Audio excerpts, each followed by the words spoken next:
이후 모든 교과서 첫 장에 인쇄되어 있었고 교실 칠판 옆에도 크게 써붙여 있었다. 그러다가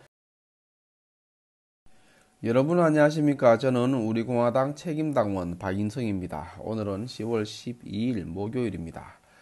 우리는 민족 중흥의 역사적 사명을 띠고 이 땅에 태어났다. 다들 기억하시죠? 박인성TV 구독자분들은 대부분 50세 이상이기 때문에 기억하시리라 봅니다. 국민교육 현장을 한번 다루고 싶다는 생각은 오래되었습니다. 그러던 차에 오늘 우연찮게 대한치과의사협회에서 발행하는 치의신보에서 2022년에 되새겨보는 그때 그 시절 국민교육 현장의 고찰이라는 시보를 읽게 되었습니다. 구독자 여러분과 함께 읽고 싶은 마음에 소개합니다. 시작하겠습니다. 아마 지금 50세 전후 국민학교 출신 이상의 세대라면 학교에서 숙제처럼 암송하던 국민교육 헌장이라는 것이 있었다.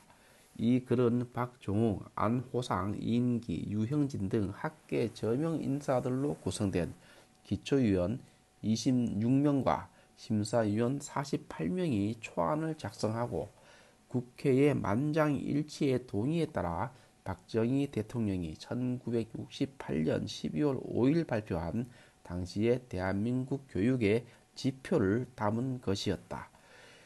이후 모든 교과서 첫 장에 인쇄되어 있었고 교실 칠판 옆에도 크게 써붙여 있었다. 그러다가 민주화가 되고 박정희 반대편에 있던 사람들이 정권을 갖게 되면서 이것이 군사 정권의 잔재이자 일본의 메이지 유신 당시 교육 치거 재정과 유사한 목적을 가진 친일 잔재라 하여 언제부터인가는 아예 교육 현장에서 없어지게 된다. 그 역사가 어떠하든 필자는 신기하게도 당시 외운 국민교육 헌장은 처음부터 끝까지 또렷하게 암기가 가능하다. 저도 그렇습니다. 어릴 적에는 그 세세한 깊은 의미도 잘 모르고 암기하였고 국민교육 현장이 친일 군사 정권의 잔재이고 국민을 전체주의로 세뇌시키기 위한 도구였다고 언론에서 떠들 때도 그저 덤덤하게 지나갔었다. 시간이 좀 지나 독일에 유학할 때 시간 여유도 있고 살고 있던 독일의 역사도 궁금하여 이 책 저 책 뒤져보던 중에 아니 독일에도 그러한 것이 있었지 않은가. 거의 근세까지도 많은 소국으로 분열되어 있던 독일 민족 잠재력은 있었으나 너무 분열되어 있던 탓에 이 나라에 치이고 저 나라에 치이던 낙후되고 가난했던 독일 민족은 민족 최강의 프레이센마저 나폴레옹에게 패전하면서 자존감은 땅에 떨어지고 그저 자기들끼리 다투면서 하루하루 자기의 살 길만을 챙기는 삼류 국가의 전형을 보이고 있었다. 이때 독일 간염론의 대표 주자의 한 명이었던 피에테라는 철학자가 피에테라는 철학자가 프랑스의 점령 치하에 베를린에서 시대에 빠진 대중들에게 자신의 위험을 무릅쓰고 독일 민족 의식의 고양과 자존심 회복을 위한 피를 토하는 절절한 강연을 하게 되고 이 내용을 모아 독일 국민에게 고함이라는 책을 출간한다. 이 내용은 패망한 당시 독일 정치인들, 지식인들, 특히 교육자들에게 많은 감동을 주었는데 이 글에서 피에테는 독일 민족에게 완전히 새롭게 변화된 교육만으로 성취될 수 있는 도덕적 개혁을 촉구한다. 그리고 이러한 도덕적 개혁을 시작하고 실현해 나가기 위해 새로운 교육의 시발점이 될 베를린 대학의 설립을 추진하고 초대 총장에까지 취임한다. 이후에도 우리 모두 잘 아는 프레이센 공국의 대재상 비스마르크, 비스마르크와 대원수 몰트케 이 두 사람이 독일 민족의 생존과 부흥을 위해 계속해서 국민 교육의 지표로 삼게 된다. 이렇게 노력하고 절치부심한 끝에 64년 후 다시 벌어진 프랑스와의 전쟁에서 마침내 대승을 거두고 멋진 복수를 이루게 된다. 이때 노구를 이끌고 귀환하는 영웅 몰트케의 원수를 열렬히 환영하는 독일 국민들 앞에서 몰트케는 승리는 나와 군인들의 공이 아니라 그간 훌륭한 독일 국민을 만들어 주신 초등학교 선생님들 덕이다. 모든 공을 그들에게 돌린다라고 하며 그간 이루어온 독일 교육에 먼저 감사드린다.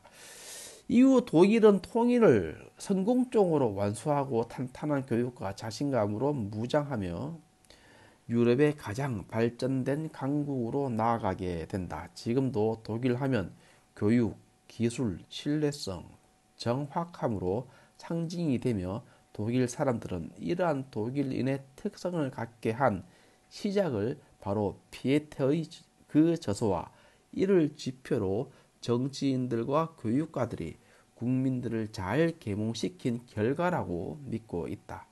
물론 이후 독일이 지나친 애국, 국수주의 및 전체주의로 나간 것은 분명 잘못이지만 어려운 시절 민족의 생존이 위기에 처한 시점에서 새롭고 명확한 교육 지표의 제시로 인하여 민족의 자존심 고취와 더불어 뭔가 나아갈 방향을 잡게 되었고 결국 변화된 독일 민족은 부활할 수 있게 된 것이다. 아마 이러한 이유로 독일을 많이 배우려 했던 교학위의 일본도 메이지 유신 때 교육 치거를 제정하였던 것으로 보이며 그 성과가 가시화되어 비로소 서구 열강에 근접하여 다른 아시아 국가와는 달리 식민지화되지 않고 당당히 생존을 지킬 뿐 아니라 당시 열강으로 거듭나게 된다. 이어 먼 훗날 가진 건 사람들 뿐이었던 대한민국에서도 이를 참고하여 국민교육 헌장을 제정하게 된 듯하다. 지금과는 시대가 다르므로 이러한 교육 지표의 효과가 어떠할런지는 모르겠으나 현재 우리나라의 입시 기계 양산만을 위한 암담한 교육 사항을 보면 미래를 위한 교육의 지표 비슷한 것이라도 있기는 한 건지 궁금하다. 이러한 의미에서 예전에 만든 것이지만 당대 훌륭한 학자들이 나라의 미래를 위해 고심하며 만들었다고 생각되는 그때 그 시절 국민교육 헌장을 몇 단락으로 나누어 아주 주관적이고 간단한 고찰을 한번 해보도록 하겠다. 아울러 어떠한 정치적 편향이나 의도는 전혀 없음을 밝힌다. 단락 1. 우리는 민족 중흥의 역사적 사명을 띠고 이 땅에 태어났다. 조상의 빛난 얼을 되살려 안으로 자주 독립의 자세를 확립하고 밖으로는 인류 공영에 이바지할 때다. 이에 나아갈 바를 밝혀 교육의 지표로 삼는다. 성실한 마음과 튼튼한 몸으로 학문과 기술을 배우고 익히며 탁월한 저마다의 소질을 개발하고 우리의 처지를 약진의 발판으로 삼아 창조의 힘과 개척의 정신을 기른다. 고찰. 구구절절 맞는 말이다. 다만 민족 중흥 부분이 좀 국수적으로 느껴져 거부감을 느끼는 분들도 있겠으나 제야 고대사가 취미인 필자는 이 부분이 특히 너무 좋다. 우리 고대사는 자의로 타의로 감춰진 것이 너무 많고 생각보다 대단했던 민족이라는 생각을 가지고 있다. 단락 2. 공익과 질서를 앞세우며 능률과 실질을 숭상하고 경애와 신의에 뿌리 박은 상부상조의 전통을 이어받아 명랑하고 따뜻한 협동 정신을 복돋는다. 고찰.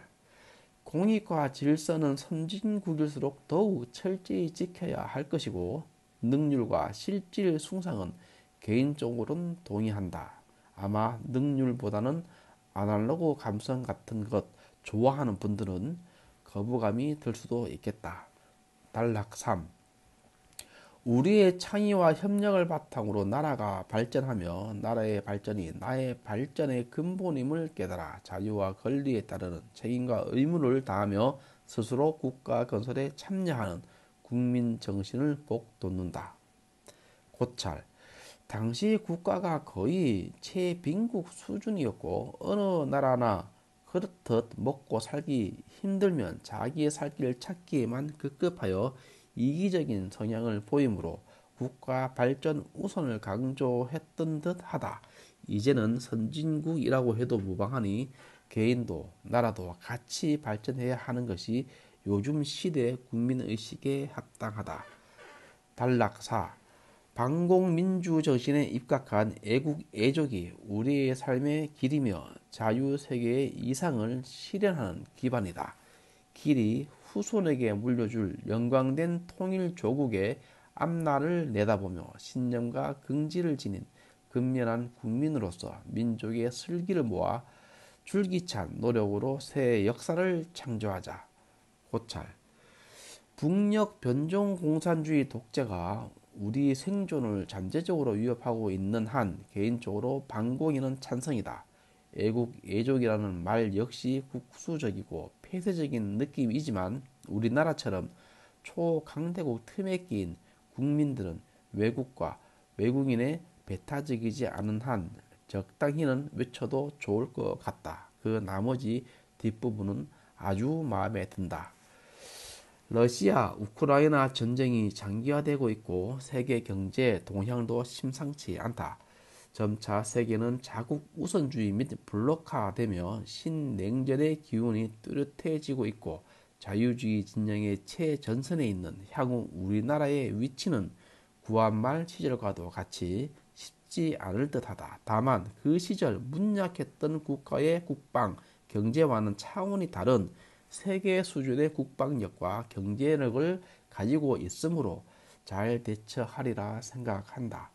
국가나 치과계나 미래를 위한 방향성 있는 교육이 이루어지길 바라고 무엇보다 위기의 시대, 독일이 그랬고 일본이 그랬듯이 우리도 분열하지 말고 단결하여 슬기롭게 헤쳐나갔으면 좋겠다. 끝입니다. 이 글을 쓴 분은 이부규 서울 아산병원 치과 구강악 안면외과 교수입니다. 2022년 8월 3일 9시 53분에 업로드 되었습니다. 마치겠습니다. 감사합니다.